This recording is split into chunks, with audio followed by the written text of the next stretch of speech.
So, ayun guys, nandito ako ngayon sa Kefalonia, Greece. At eto ang Assos. Kung titingnan nyo, parang maliit lang na nayon. Pero grabe, Honggondo. Parang postcard na naging totoo. May bay, may mga pastel na bahay, tapos sobrang chill ng vibes.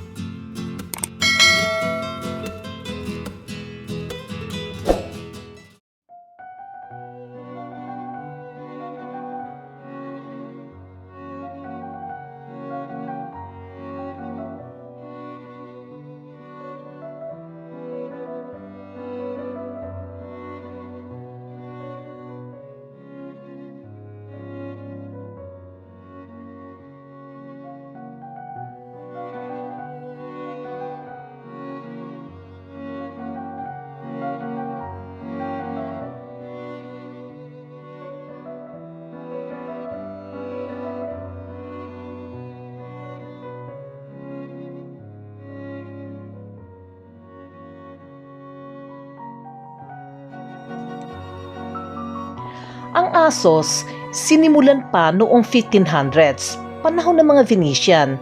Kaya guys, kung mapapansin nyo, may halong Italian vibe yung architecture. Ang mga bahay dito, pastel colors, parang candy town, pero by the sea.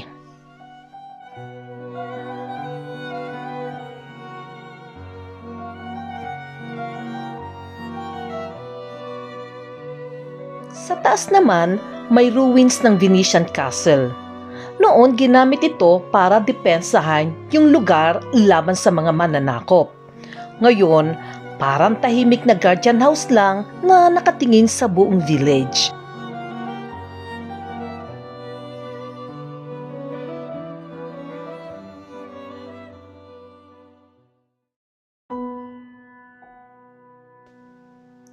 Pero guys, hindi lahat fairy tale dito. Noong 1953, tinamaan na matinding lindol ang Kefalonia. Halos lahat ng bahay sa Assos kumuho. Yung mga nakikita nyo ngayon na sira-sira, yun yung alaala ng lindol. Pero grabe, nakabangon pa rin sila. Kaya andito pa rin ang Assos hanggang ngayon.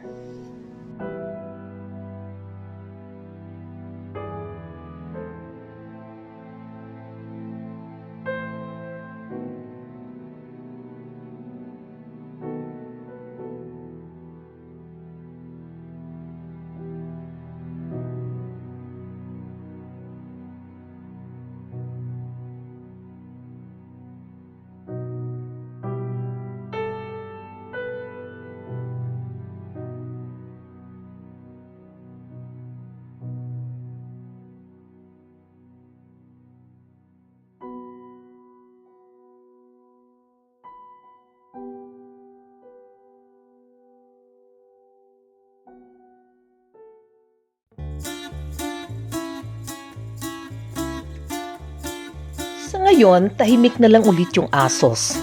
Yung mga tao, chill lang, nagkakape sa tabing dagat, tapos yung mga bangka parang tulog lang sa asul na tubig.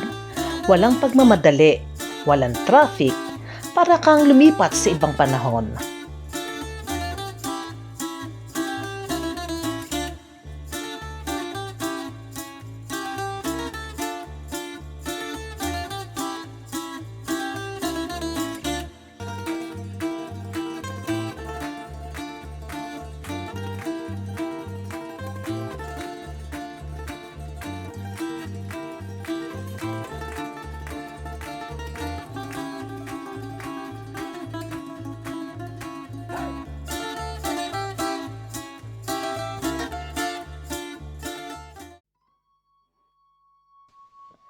At syempre, yung dagat, sobrang linaw.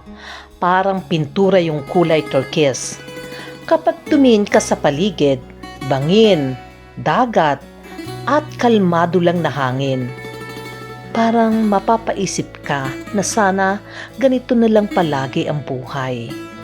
Tahimik, masaya, kalmado, busog ang mata sa tanawin.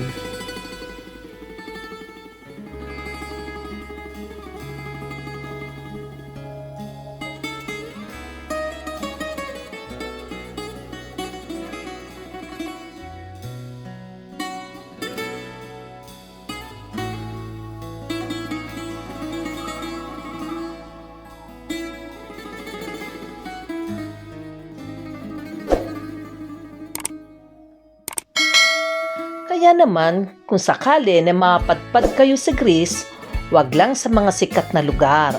Subukan nyo rin yung maliliit na nayon tulad ng Assos. Minsan, sa mga simpleng lugar na ganito, doon mo mararamdaman yung totoong kalma.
At eto si Dirt Charot na nagsasabing, subscribe my channel, leave your comments, share, like, hit the notification bell para lagi kayong updated sa mga videos na i-upload ko. Abangan nyo ang susunod natin sa Kefalonia, Greece pa rin. Ang lugar naman na Fiskardo is a very interesting place. See you guys!